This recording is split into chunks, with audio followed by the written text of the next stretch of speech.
ನಿಮ್ಮ ಹೆಸರಕ್ಕ? ಹೆಸರು ಅರುಣ. ಹಾ, ನಿನ್ನೆಯಿಂದ ಇಲ್ಲೊಂದು ಒಂಥರ ನೋವು. ಅಲ್ಲಿ ನೋವಾ? ಓಕೆ, ಅದು ಈಗ ಹೋಗ್ತದೆ. ಇಲ್ಲ, ನಿನ್ನೆಯಿಂದ ಈಗ ಉಂಟಾ? ಈಗ ಉಂಟು. ಒಂಥರ ಇದು ಹೆದರಿಕೆ ಆಗಿದ್ದಾಗ ಅದು ಪ್ರೇಯರ್ ಮಾಡ್ತೇನೆ. ಯಾವಾಗ್ಲೂ ಇಲ್ಲಿ ಅಕ್ಕ, ಇದು ಮೊಣಕಾಲು ನೋವು ಉಂಟಾ ಈಗ?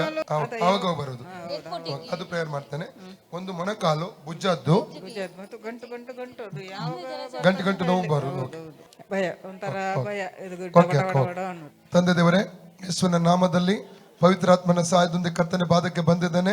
ಅರುಣಕ್ಕ ಅವರಿಗಾಗಲೇ ಪ್ರಾರ್ಥಿಸ್ತಾ ಇದ್ದಾನೆ ಸ್ವಾಮಿ. ಈಗಲೇ ಅವರು ಮುಟ್ಟಬೇಕಾ ಕರ್ತನೆ ಕೇಳ್ಕೊತಾನೆ. ಆವಾಗ ಬರುವಂತ ಕೈ ಕಾಲಿನ ಗಂಟು ನೋವು ಅದು ಇನ್ನು ಮುಂದೆ ಬರುವ ಅದ್ರ ಹಿಂದಿರುವಂತ ಸ್ಪಿರಿಟ್ ಅನ್ನು ಯೇಸು ನಮ್ಮನ್ನು ಡಿಸ್ಕನೆಕ್ಟ್ ಮಾಡ್ತಾ ಇದ್ದಾನೆ. ಪೂರ್ಣ ಆರೋಗ್ಯ ಅವರ ಜಾಯಿಂಟ್ಗಳ ಮೇಲೆ, ಕಾಲಿನ ಜಾಯಿಂಟ್ಗಳ ಮೇಲೆ, ಕೈಯ ಜಾಯಿಂಟ್ಗಳ ಮೇಲೆ, ಬೆರಳಿನ ಜಾಯಿಂಟ್ಗಳ ಮೇಲೆ ಸೌಖ್ಯ ರಿಲೀಸ್ ಮಾಡ್ತಾ ಇದ್ದಾನೆ ಸ್ವಾಮಿ.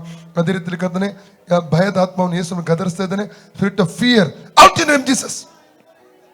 ಭಯದ ಆತ್ಮ ಈಗಲೇ ಬಿಟ್ಟು ಹೋಗಲಿ. Out in the name of Jesus. Spirit of fear, come out right now in the name of Jesus. ಭುಜದ ನೋವು ಬಿಟ್ಟು ಹೋಗಲಿ, ಭುಜದ ನೋವು, ಬೆನ್ನಿನ ನೋವು ಬಿಟ್ಟು ಹೋಗಲಿ, ಬೆನ್ನಿನ ಮತ್ತೆ ಭುಜದ ನೋವು ಬಿಟ್ಟು ಹೋಗಲಿ, ಫ್ರೀ ಆಗಲಿ ನಾಮದಲ್ಲಿ. ಈಗ ನೋಡಿ ನೋವು ಉಂಟಾ? ಇಲ್ಲ, ಕಡಿಮೆ ಆಯ್ತು. ಆರಾಮಾಯ್ತಾ? Okay okay.